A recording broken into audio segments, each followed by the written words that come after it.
نحمده ونصلي على رسوله الكريم اما بعد فاعوذ بالله من الشيطان الرجيم بسم الله الرحمن الرحيم رب اشرح لي صدري ويسر لي امري واحلل عقدة من لساني يفقهوا قولي۔ قرآن پاک پڑھنے کے ساتھ ساتھ ہم دعائیں بھی یاد کرتے ہیں اور ان کو پڑھا بھی کرتے ہیں۔ ہم اس کو پڑھتے ہیں سبحان اللہ و بحمدہ عدد خلقہ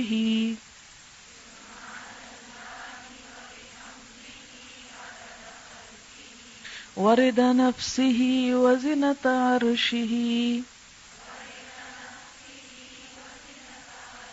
ومداد کلماتہ۔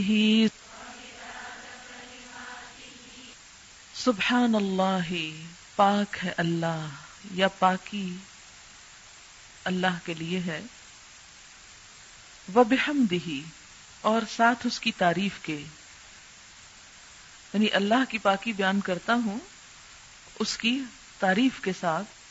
کتنی پاکی بیان کرتا ہوں، کتنی تسبیح کرتا ہوں؟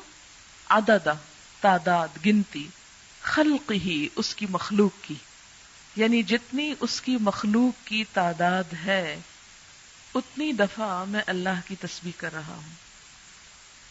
جیسا کہ آپ جانتے ہیں کہ صرف ایک آنکھ کے دیکھنے کے لیے، ایک آنکھ میں، دونوں میں نہیں، ایک آنکھ میں دیکھتے وقت 70 لاکھ مخروطی خلیے استعمال ہوتے ہیں۔ تو یہ ہر ایک کا ایک انڈیویجول وجود ہے نا، ایک الگ تخلیق ہے نا اللہ کی، یہ عدد خلقی ہی ہو گیا۔ پھر اسی طرح ستاروں کی تعداد کے بارے میں کہ اگر ہر ایک کا صرف ایک فرضی نام رکھ لیا جائے جیسے اے بی سی، تو جتنے ستارے آسمانوں میں موجود ہیں ان کو گننے کے لیے 300 کھرب سال چاہیے۔ 100 لاکھ کا 1 کروڑ، 100 کروڑ کا 1 ارب، 100 ارب کا 1 کھرب، اور 300 کھرب سال، اتنے سال چاہیے صرف ان کے نام پکارنے کے لیے۔ تو اب آپ خود سوچیں کہ ان کی تعداد اپنی کتنی ہوگی، کیونکہ 1 منٹ میں آپ کئی نام لے سکتے ہیں۔ تو اب جب ہم تسبیح کرتے ہیں، جیسے تسبیح پڑھتے ہیں دانوں کے اوپر، تو ہم کہتے ہیں سبحان اللہ سبحان اللہ سبحان اللہ سبحان اللہ، یا انگلیوں کے اوپر پڑھ رہے ہیں آپ، تو ایک وقت میں آپ کتنی دفعہ پڑھ سکتے ہیں؟ مثلا 1 منٹ میں چند دفعہ ہی پڑھیں گے نا۔ لیکن اگر آپ یہ جملہ بول دیتے ہیں سبحان اللہ و بحمدہ عدد خلقہ، کہ اللہ کی پاکی اس کی تعریف کے ساتھ اتنی مرتبہ جتنی اس کی مخلوق کی تعداد ہے۔ اور اللہ تعالیٰ کی مخلوق کی تعداد کتنی ہے؟ اللہ تعالیٰ خود فرماتے ہیں وَإِن تَعُدُّوا نِعْمَتَ اللَّهِ لَا تُحْصُوهَا، اگر تم اللہ کی نعمتوں کو گننے لگ جاؤ تم ان کو گن نہیں سکتے، ان کا شمار نہیں کر سکتے۔ تو ہم تو گن ہی نہیں سکتے، اسی لیے کہتے ہیں نا کہ کما ينبغي لجلال وجهك، جیسی ہونی چاہیے، ہم تو کرنے کے قابل ہی نہیں ہیں، ہماری تو زبان اس اہل ہی نہیں ہے۔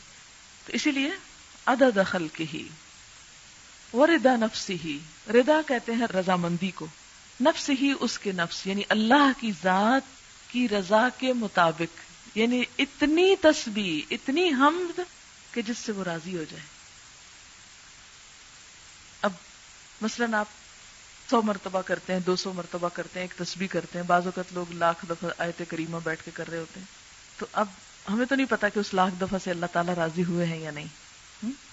ویسے اس نے جب کہا ہی نہیں، مانگا ہی نہیں لاکھ دفعہ، تو ہم نے اپنے پاس سے بنا لیا، نہیں میرا خیال ہے 1.25 لاکھ ہے، شاید میں غلطی کر رہی ہوں جی۔ وہ پتہ نہیں 25 اور کس نے بڑھائے ہیں، کس نے اپنے ہاتھ میں قانون لے لیا۔ خیر، اب یہ ہے کہ ہم تو وہ کر ہی نہیں سکتے، تو ہم اللہ تعالیٰ سے یہ درخواست کرتے ہیں کہ یا رب ہم اتنی تیری تعریف کرنا چاہتے ہیں کہ جس سے تیری رضامندی حاصل ہو جائے، تو خوش ہو جائے۔ وزنۃ عرشہ، اور اس کے عرش کے وزن کے مطابق، وزنۃ عرشہ، اس کے عرش کا وزن کتنا ہے؟ ہمیں تو کچھ معلوم نہیں کہ اس کا عرش ہے کتنا۔ امام مالک نے کہا تھا نا کہ اس کے بارے میں سوال بدعت ہے، سوال بھی مت کرو کہ کیسا ہے وہ، ہمیں نہیں معلوم، بس اتنا پتا ہے کہ وہ ہے، کیسا ہے یہ نہیں معلوم۔ تو جیسا بھی وہ ہے وہ اس کو معلوم ہے، لیکن وہ چونکہ بہت بڑی چیز ہے. وسع کرسیہ السماوات والارض، تو وہ جتنا بھی ہے اس کے برابر. ومداد کلماتہ، اور اس کے کلمات کی لکھنے میں جتنی سیاہی درکار ہے. مداد کلماتی، اچھا وہ کتنی درکار ہے؟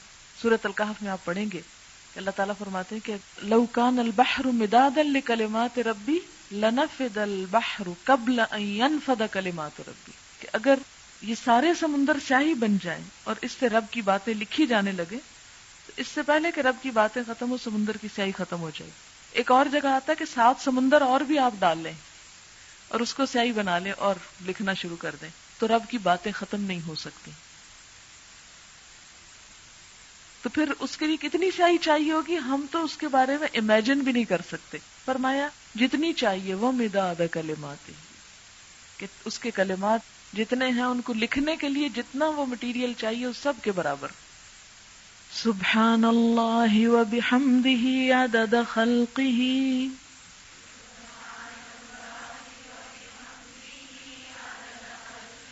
ورضا نفسہ وزنۃ عرشہ ومداد کلماتہ.